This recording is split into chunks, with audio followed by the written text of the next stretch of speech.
Basics of tables. An Excel table is really nothing more than a way to store a bunch of information about a group of items. Each item occupies a separate row, and different kinds of information about the item reside side by side in adjacent columns. Excel tables have a number of advantages over ordinary worksheet data. They grow and shrink dynamically. They have built-in smarts. You can quickly select rows and columns, apply a custom sort order, and search for important records. Excel is an expert in dealing with large amounts of information, and they can be easily linked to databases. Creating a table. Creating a table is very easy. Here's how to do it. Choose the row where you want to start your table. Enter the column titles for your table. One column title for each category you want to create. Here I'm using 3 columns, namely ENO, ENAME, and Department.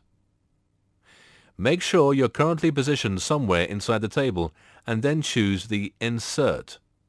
Move your pointer to Tables tab. In that, click on the Table button. Make sure the My Table has Headers checkbox is turned on. This option tells Excel you're using the first row just for column headers. Then click OK. A new table is inserted into the worksheet. Formatting a table.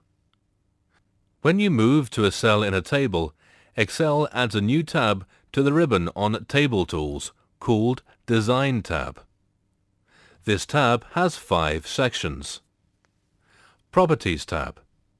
This tab lets you to rename your table and resize it. Tools tab. This tab lets you use pivot tables, which will be discussed in the Advanced section, and to find duplicate rows, and to convert your table back to ordinary cells. External Table Data tab. This tab will let you work with external data such as records drawn from a database using an Excel table. You'll also learn more about them in the Advanced section. This Table Style Options area helps you make your table look pretty. Table Styles. A table style is a collection of formatting settings that apply to an entire table. To choose a new table style, after inserting table to your worksheet, click your pointer on the ribbon's Design tool. In the Design tool, move your pointer to Table Styles tab and click on the drop-down list. You'll see a gallery of options as shown here.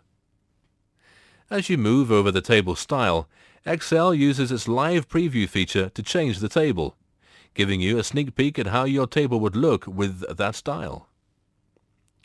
Table Style option. Along with the table style and theme settings, you have a few more options to fine-tune your table's appearance. Head your pointer towards the ribbon Table Tools Design tab. In that, move your pointer to Table Style Options section, where you see a group of checkboxes, each of which lets you toggle on or off different table elements. Header row. This checkbox will let you show or hide the row with column titles at the top of the table. You'll rarely want to remove this option. Total row. This checkbox will let you show or hide the row with summary calculations at the bottom of your table. First column. This checkbox applies different formatting to the first column in your table, if it's defined in the table style. Last column. This checkbox applies different formatting to the last column in your table, if it's defined in the table style. Banded rows.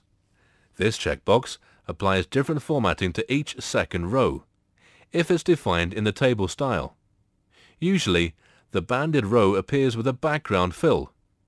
Large table lovers like to use banding because it makes it easier to scan a full row from right to left without losing your place. Banded columns. This checkbox will apply different formatting to each second column, if it's defined in the table style. Some folks use banded less than banded rows because people usually read tables from side to side.